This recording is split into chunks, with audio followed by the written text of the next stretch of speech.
Okay, moving on to blood vessels then. You've got two sheets, two sides in your handouts that give you a structural comparison.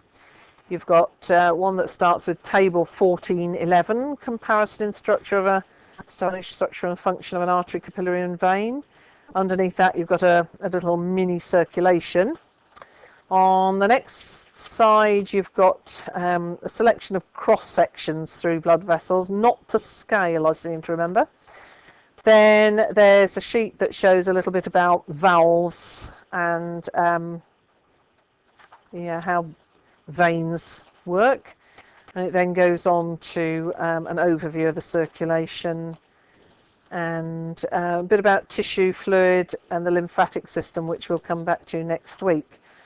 There is, after that, I didn't realise I'd put this in, but I've put in one sheet on the control of cardiac output, and I've put in another sheet on factors contributing to maintaining normal arterial pressure. Now that is, it's almost a plan for an essay, that, isn't it? There's a bit more on there than you might need, but I didn't realise I'd put that in. Right, so if we just start by looking at the different types of blood vessel. Overall, of course, the whole lot is connected up into a circulation. So if you start at the heart, then the first vessels that blood is pumped into from the heart, and it doesn't matter which part of the circulation we talk about, from the heart, blood is going to be pushed into arteries. Now, you start off with major arteries, and these arteries can be 2 or 3 centimetres across. Well, if you look at the models that we've got, well, this one, it's about life size, I suppose. The aorta there, it's about 2 centimetres across. Similarly, of course, the vena cava coming back again is that's actually slightly wider, to be honest. But we start off with major arteries, and they have to be just an extension of the heart. So they do have rather an unusual sort of structure. We then go into smaller and smaller arteries, which they all have certain aspects of their structure in common. The arteries then lead into smaller versions of themselves called arterioles. All right, so it's not that you've got the heart pumping into, let's say, one artery that breaks up into arterioles. You've got major arteries, smaller arteries. You'll have an artery, let's say, from the aorta, the main artery that leaves the heart into the body. You'll have an artery going to each organ, for example. So you'll have, let's say, to the kidneys, you have the renal arteries. Worth mentioning those because we'll need them next week. Going to the stomach, you'll have the gastric arteries. Going to the liver, you have a hepatic artery. Going down the legs, you have the femoral arteries. Going up the neck to the brain, you have the carotid arteries. So they all branch off the aorta. And then once they get into their organ, they break down into smaller and smaller versions of arteries called arterioles. Once you get into the tissues, now this could be the tissues of the brain or the liver or a muscle, or it could be in the lungs, but it's a different part of the circulation. But once you get into the tissues, you have capillaries. Now, we have tens of thousands of miles of capillaries, I believe. And it depends how big you are as to what the mileage is. But the capillaries are the tiniest little vessels, and they are the ones where the actual exchange processes take place. Now, we've looked at them in the lungs, so we know a bit about the gas exchange that goes on between the air in the alveoli and the blood in the capillaries that surround the alveoli, so we know that bit. But of course, blood capillaries are going to be found everywhere else. So, skin, muscles, bones, brain, kidneys, anything. So those are really important, and those are really a gas exchange surface again. The capillaries then leave their organs, their tissues, and they start returning back to the heart. and they will join up to form very small versions of veins, and we call these venules. The venules, well, giving it away a bit, but they join back up to form larger versions, which are the veins, and they of course return to the heart. Now when we look at circulation, we will have a double version of this, because you get blood coming back from the body in veins that goes into the heart, and then it follows this sort of loop through the lungs, arteries, pulmonary arteries, arterioles, capillaries, veins, and then back to the left side of the heart through the pulmonary veins, and then out to the body through the aorta and so on. So you get a double loop for that.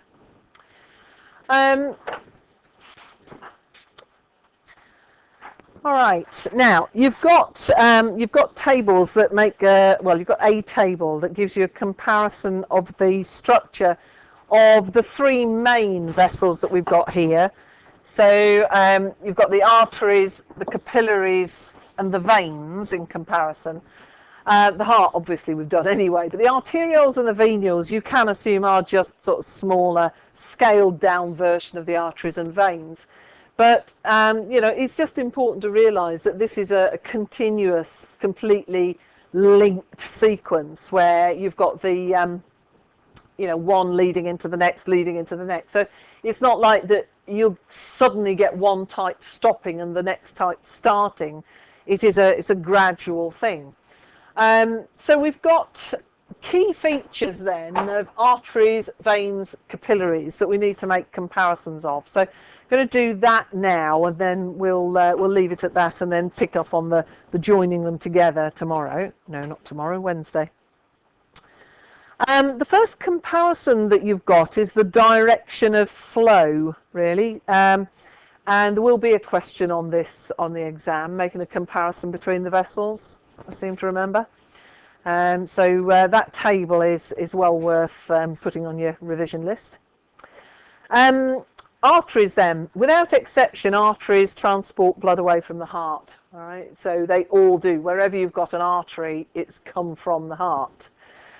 And the vast majority of veins transport blood towards the heart. There's only one that doesn't. There is one rather strange vein, and I suppose it's still sort of going back towards the heart, but it's a blood vessel that doesn't really connect to the heart at all. It's a connection between the intestine, where food is absorbed, and the liver. Now, I wouldn't normally even bother mentioning it, but if you are doing the assignment choice on the blood glucose control, then you might, in passing, say that carbohydrates are digested, the glucose is absorbed in the intestine, and then it passes to the liver through the hepatic portal vein, it's called. All right, so the hepatic portal vein links the intestine and the liver, and that's the only exception really to the rule here. So it's not going back towards the heart directly, but it is going from the digestive system, from the absorption part towards the liver. And then you've got the capillaries. Well, the capillaries link arteries to the veins, it says there, site of exchange of materials between blood and tissues. Well, link arteries to veins in the sense that, yeah, you can miss out arterioles and venules. The arteries and veins are the sort of major vessels, and the capillaries are the tissue link between them. So in terms of where you would find them, or their direction of flow, I think that's really what that's making a comparison. But away from the heart and towards the heart, as far as arteries and veins are concerned, is the key. Now the next comparison is to do with the structure of the walls, and you've got a bit of a diagram on that table. You've also got diagrams on the following side which give you a good comparison really. If we make a comparison between arteries and veins on the table, they look to be about the same diameter. But if you look at the comparison over the page, I suppose they're not that different, but the big difference on both of those is the thickness of the wall. Now, both types of vessel, the big vessels, that is, the arteries and the veins, they have an outer layer of collagen fibres. Collagen is just a tough fibrous material. It's what you find in ligaments that join bones together and such like. So they have this external layer, either known as the tunica externa or tunica adventitia, you'll see on the other diagram. And that's just a single outer layer of fibres. It's not even cells, but both types of vessel have got them. And they've also both got a tunica intima, all right, which is the most internal layer. And it's a single layer of cells which are very flat, and it is literally just the lining layer. The big thick part in between those is what differs, and it's known as the tunica media. And you'll see that in the artery it's a very, very thick layer compared with the vein. The artery, you've got within the tunica media, you've got a lot of elastic tissue, a lot of muscular tissue. Whereas in the vein, there's, well, proportionally less for the thickness of it, really. A bit of muscle, bit of elastic fibre. Otherwise, it will just mostly be fibrous tissue as well. So that middle layer in the artery is many times thicker than you'd find in the vein. Now, the thing about the capillary is that it hasn't got any more layers than just the single layer of cells that you would find in the tunica intima, really. The internal layer that you find in the veins and the arteries is really effectively what a capillary is. It is just a single layer of cells. It's a tube made of this single layer of very flat cells. Now, we met the capillaries around the outside of the alveoli in the lungs. So, you know, we already know that they are very narrow in diameter, only just big enough for a red blood cell to get through, if that. And that very, very thin layer of cells, so that the gases haven't got very much of a distance to pass through. You know, think about Fick's law there. So, yes, no elastic fibres, no muscle, nothing really, apart from just that single layer of cells there. But a big difference in the thickness and the amount of muscle and elastic fibre that you get in the other two.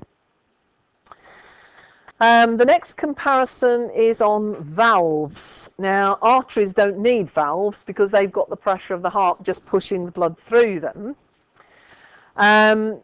Veins, on the other hand, they don't have anything pushing behind them. Imagine you've got veins coming up your legs, for example, from your feet.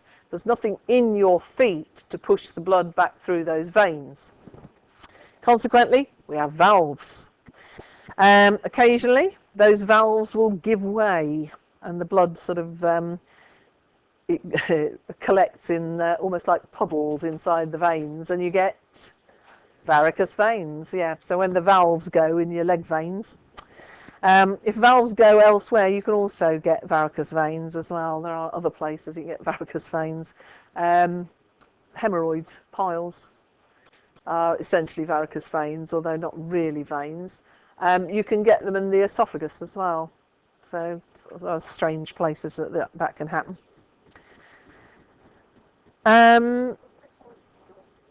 Sorry?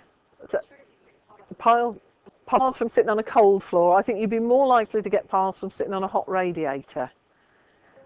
Well, sitting on a cold floor, if you sit on a cold floor, it makes blood vessels constrict. So that would actually squeeze the blood away. Whereas if you sit on something hot, it'll dilate the blood vessels and perhaps make them more likely to give way. But I've never known anybody get piles from either a cold floor or a hot radiator.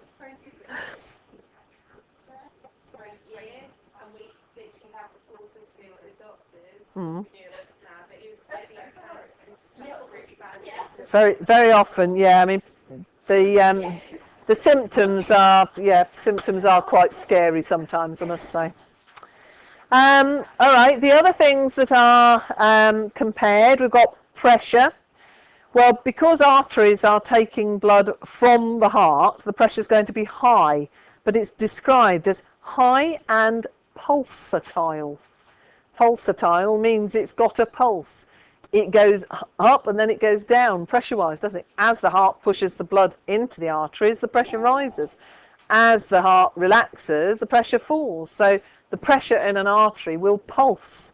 And of course the classic is if somebody cuts themselves, if they cut an artery, it spurts, doesn't it, with the contraction of the heart. So you'd always know if somebody's hit an artery or not. As it's not something that happens very often, but very, very distinctive if somebody does damage an artery.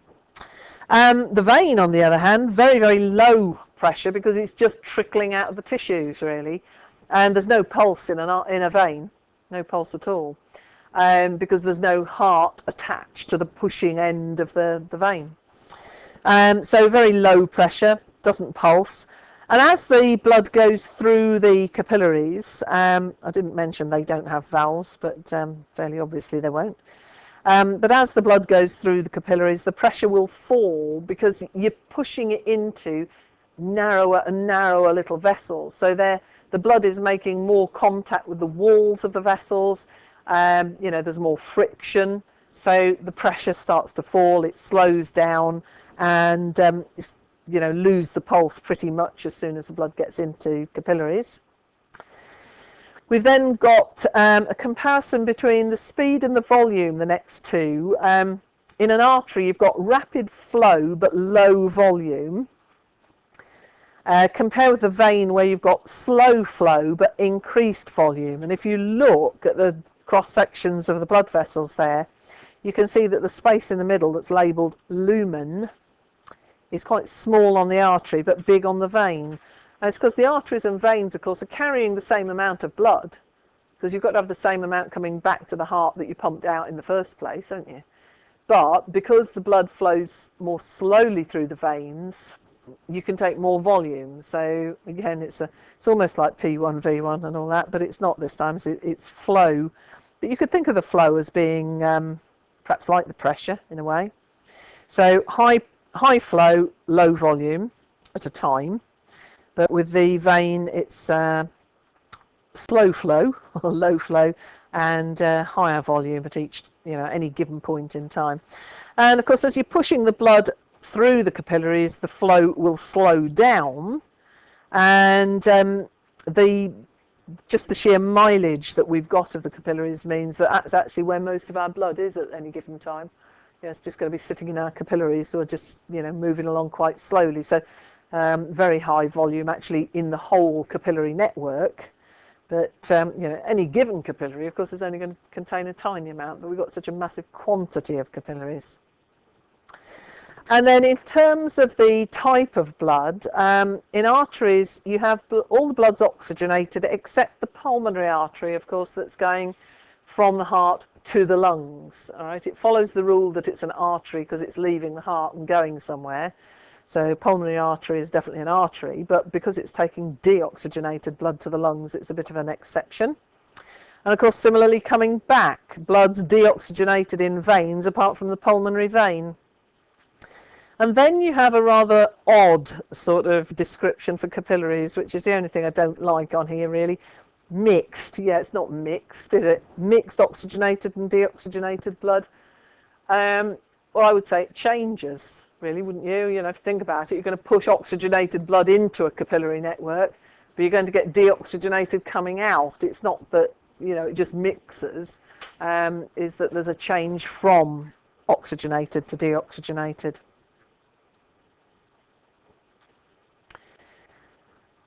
All right, so the purpose of the arteries generally then is to deliver blood from the heart. It's usually going to be oxygenated blood. We don't need valves in there. They have thick walls, a lot of elastic and muscular tissue in there. They're carrying blood that's moving very rapidly, high pressure. It's got a pulse, relatively low volume. Veins, on the other hand, returning blood to the heart through vessels with relatively thin walls with much less muscle and elastic fibre. They're going to need valves to keep the blood flowing one way. And the blood flow, well, we've got relatively low pressure, no pulse, slow, so you know, that goes with the pressure anyway, doesn't it really? And as a result, we can have quite a large volume, and apart from the pulmonary vein, it's going to be deoxygenated. The capillaries, they are very different. They don't really bear comparison to the other two because they've not got the same features to compare anyway. So yeah, they are what we find in the tissue. So they are the supply. They're where you get the exchange of oxygen, carbon dioxide, nutrients, waste products, all that sort of thing. And it doesn't matter whether we're looking at the lungs or whether we're looking at other organs. They have this very, very simple structure, just this single layer of very, very thin cells. And as the blood goes in, it'll slow down, the pressure will drop, massive quantity of them though, so there's a huge volume in there. Okay, that it's a good place for us to stop actually with the structural bit of the blood vessels done, and then we'll look at joining them all up to make a circulation on Wednesday, when we can come back to that and look at the control processes as well.